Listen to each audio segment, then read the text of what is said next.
Hello, and with a new microphone, so hopefully that will make a improvement to the sound quality.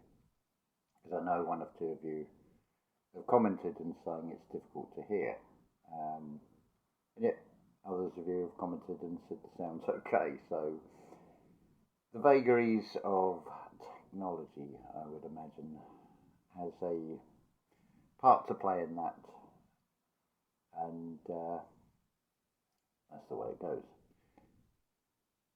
Right, where do we want to go here? I'd like to actually explain something. I've just watched one of Ken Wheeler's videos, his latest video in fact, from about 10 hours ago. I'll put the link in the description.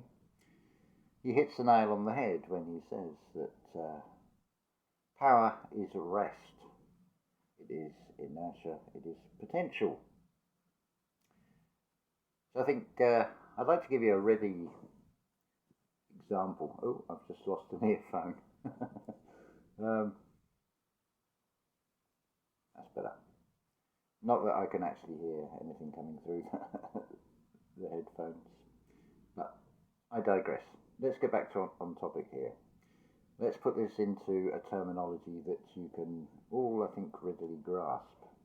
It can happen to you at any time of night or day. And that is when you suddenly get memory of a dream pop into your head. Now go chase it, think it, see what happens to that dream, watch it dissolve. You've got three things going on in the human body. You have the dielectric, which is the gut feeling, your best guide, the thing that will initially tell you when alert you of something, be it good or bad. You have the heart, which is basically the mother. So you've got the son and the mother. Now you have the father who is asleep, who is dreaming the dream. Now the hybrid is the creation between the dielectric and the magnetism, because it is all one thing. But as soon as you start employing that hybrid, that conscious thinking, so when that dream comes, that sort of image that flashes into your mind of a dream, it's like, oh, and of course it goes, because you're starting the electrical circuits of conscious thoughts. Look at the difference with the experience of a dream, how you're not exactly conscious like when you're in your waking state, and how things can seem just as real. And that's the dielectric at work. That's the subconscious mind. It's an alignment. So power is rest. That's basically another way of saying meditate. You are having an experience of human. You are just a being. So when you become the observer of your thoughts, and you can detach yourself from thoughts, from beliefs and everything else. One moment.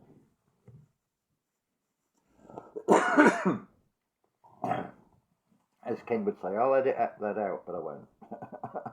Because it's just going to be too much hassle. And I'm not a technophobe. Not the other earpiece that's come out now.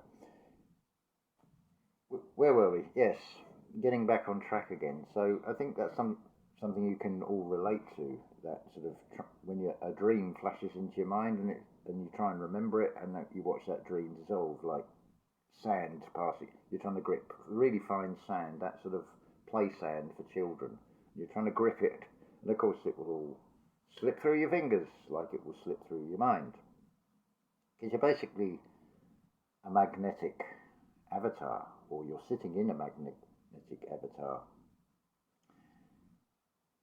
And of course we radiate out energy, and that all depends on where our thinking is coming from, whether it's coming from our heart center or whether it's coming from up here. Are we chasing those limited editions and those bright lights and all these material things? I've got to have them all, and I need that for my collection and all this sort of nonsense. That yeah, I've been guilty of that as well.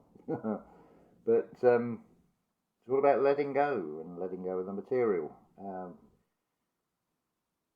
Take the Tutankhamun story. It doesn't matter whether it's historically true or not. What matters is it's a perfect example of you cannot take it with you.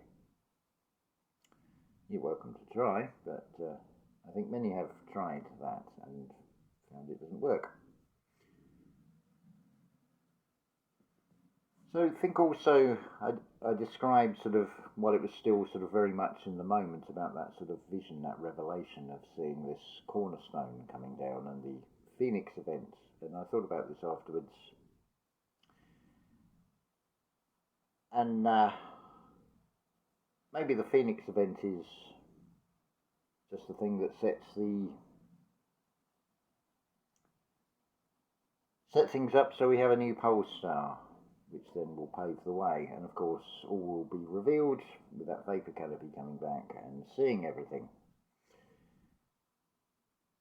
In some ways, I feel like I'm defending Jason on Archaic's channel. He's a chronologist. He'd already had the chronology, and then as he says, he wrapped the simulation theory around it. It is a theory. It's a very good theory, but it changes nothing, because as far as I'm concerned,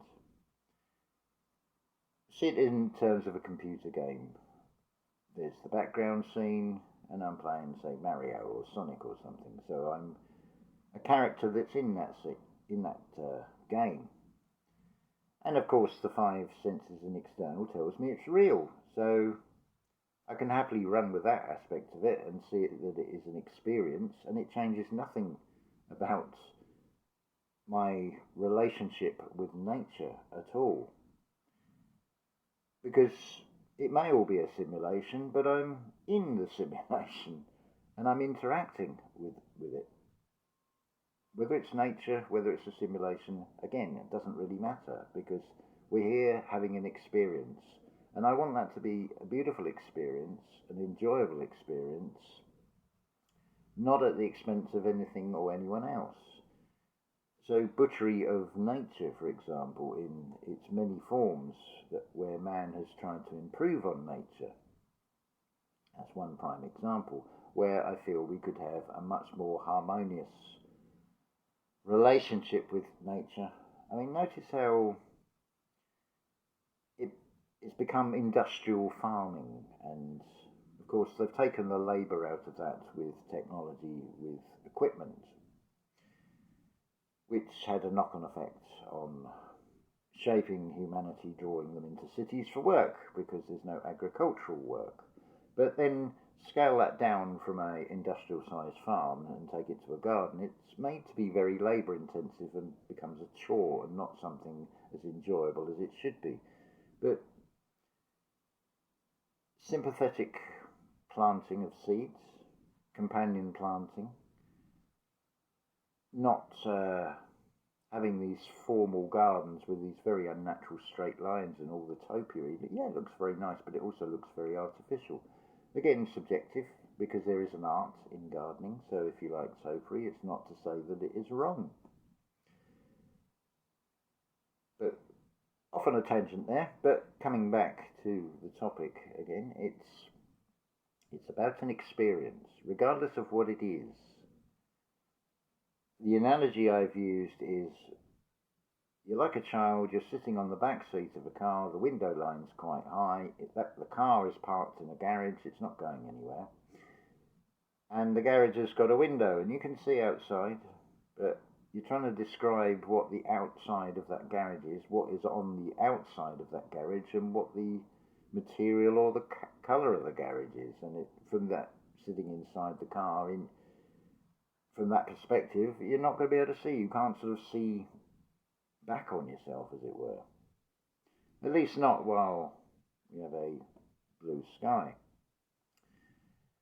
And of course, the five senses are on a very limited frequency in the external. But of course, when you turn them internally, it opens up a whole new world. interesting. It could be sort of seen as conflict, but what I see at these food banks, they're always in churches, so you've got this subtle sort of religious undertone. For the record, let's get this crystal clear here. I have no problem with anybody having a belief in anything, provided your words and actions match.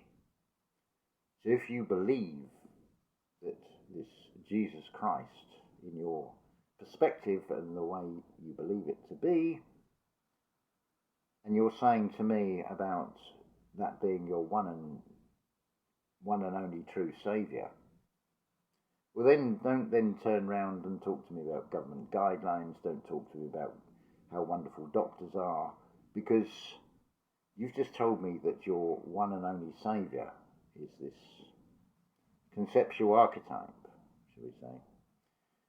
I don't want to get into that, that's irrelevant. But when you then also tell me that you're going to a doctor or you're turning to government or anything else, I find that very hypocritical, and I find that very misleading other people. The people that go to these food banks are vulnerable. It almost becomes like a safari, and you've got a pack of lions and they're looking for that weak animal in the pack. And because these people are vulnerable, they've had probably quite horrendous lives. Maybe, well, not maybe, they do have medical damage, they do have recreational drug and alcohol abuse damage. So they are vulnerable. Until they can decide in themselves that they don't want to have that addiction anymore, it doesn't matter what anybody else does, and you're interfering with their free will. It has to come from within, with all of us. If you are an alcoholic, for example, it has to come to a point where you say, I don't want to be like this anymore, I want to change my life, and you have to take those active steps. I appreciate it's said that, for example, smoking, well, I know it is difficult to give up, but it's said that heroin is 100 times more addictive. So do I even want to take that risk? The answer is no. I really don't want to try that and put that to the test. I will use my discernment based on observations of the general health of the people that have gone down that road that tells me that's not a particularly good path, but I'm not going to condemn them either. Now, whether the people that I had a different point of view with actually get to hear this, well, I don't know, but whether if they do hear it, whether they take it personally, well, tough. That's down to you. That's how you feel inside yourself. I'm also talking on a very general, broader scale about any belief in anything. But that's your free will to believe in what you want to believe in. But when you start trying to, very underhand ways, very subtle approaches, and also backing that up with silly comments, they're not based on a solid foundation. It's funny that, because this collection of books, these 66 books, it's called the Bible, I'm pretty sure it mentions in there about having a solid foundation on which to build, and it's a fact in this reality with any building, you need a solid foundation. So when you've got a very rewritten script, and reading it literally is full of contradictions that you cannot even explain, let alone define what sin or repentance actually is, or who the blasphemer is in the story, then I don't feel you're qualified to try and coerce others who are vulnerable into something because you believe in it. But each to their own. But it's not a problem. I know subsequent to that there was things said and I was backed up. And there was certain things pointed out about the error of their ways.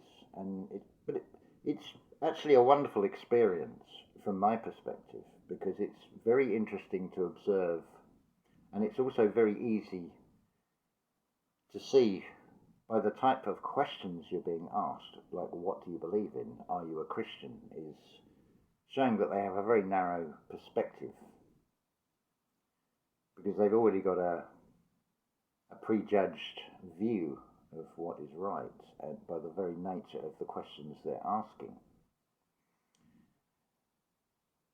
So I replied that I don't believe in anything. I'm speaking from a position of experience to know that I am the light in this world, and I made it clear that I was referring to this body, this avatar, the universe that goes on within.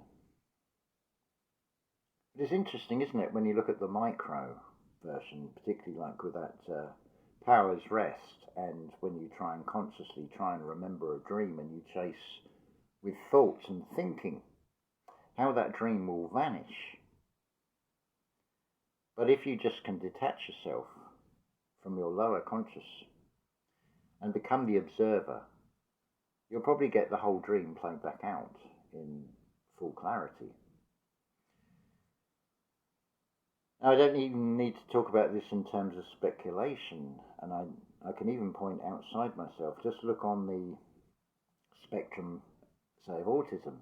There are some very, very talented people who would be classed as autistic. I would imagine in today's world, someone like Mozart would be classed as autistic. The various historical accounts and witness reports of Mozart is that he was pretty useless at everything else, couldn't even cut a slice of bread, but incredibly gifted with music to the point where he could hear something once and then just play it and improvise on it. But of course, that's totally imbalanced. He's extremely intelligent on one particular thing, but at the expense of everything else. It's not going to be a particular advantage unless you can draw on that gift and use that to help yourself and help others with that gift. And I feel that's what gifts are actually for. We're here to have an experience, and then where we have greater strengths within our gifts, because we are given the gift of life, of this experience, that when we can find what we have greater skills, say painting or drawing, or sculpture or carpentry. Let's go with the practical things. Carpentry, for example. I could manage, and probably if I had the right selection of tools in the workshop, I could do a lot better than if I didn't have, or very limited amounts of tools. But again, of course, there is also the learning process and skills, and it all comes with practice, and that's the same. We go back to the micro. Again, try this with the dream. That's a perfect one. When you get a dream pop into your head, be in the moment and hopefully be able to sort of take a back seat from yourself and just let that picture unfold. Obviously, the external world and all its distractions, when that happens, may not be an appropriate time, but if you can make the time and the space to then just sit within yourself and just allow it to come. Don't force it by trying to think it. As I said on a video not so long back, with the story of Enki doing the unthinkable, there's a theme in this about doing the unthinkable. It's obviously used in modern day terminology in its very negative sense as talking about jumping off a bridge, committing suicide, as being doing the unthinkable. And probably there are other interpretations. I'm happy to hear it as that, but I also can hear it as the unthinkable is when you go into meditative states. You detach yourself and become the observer of your own thoughts. And then you are not actually thinking, you are not starting this hybridization of the dielectric and the magnetic and causing the electrical circuits of the mind to start operating. You're then coming more from your heart space, you're returning to mother, as it were. And let's face it, whether you like it or not, every fetus starts off female, and then it is determined a little bit later on whether it is encoded in the seed, in the sperm, or whether it is something encoded in the egg. I know not, and it doesn't matter really, it just comes as, and then it starts a creation. What are we up to here? 20 minutes, 21 minutes we're coming up to. Page 21s again. So, beautiful, beautiful day again. I've been out there. But new headphones. I took the other ones back because they weren't working. Exchanged them. Got a better set that should have cost more, but I didn't have to pay any more money. So, how beautiful is that? So, I hope that this volume will come through better now. Anyway, so hopefully that clarifies a few things and puts things into context, into everyday life situations that we can all sort of relate to or had experience of as well. Because if you've had the experience on something, you can, oh yeah, I remember the sensation of when a dream pops into my head, for example, which is, I thought, was a good way of expanding on Ken Wheeler's beautiful, beautiful explanation of, I'm going to get it wrong now, Power and Inertia. I think that was what he titled it as. And some very good videos, makes things so simple, and I'm very grateful. I think it's Rudy and the Dogs channel put me on to Ken Wheeler. I'd heard Ken Wheeler, but never sort of matched it with the channel name Fiora Apotheosis, so I didn't realise it was the one and the same. But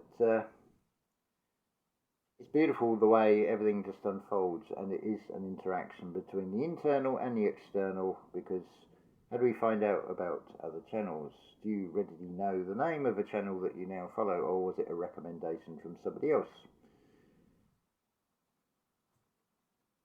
I'll leave that there, and love to you all, and shine, radiate out, share the love.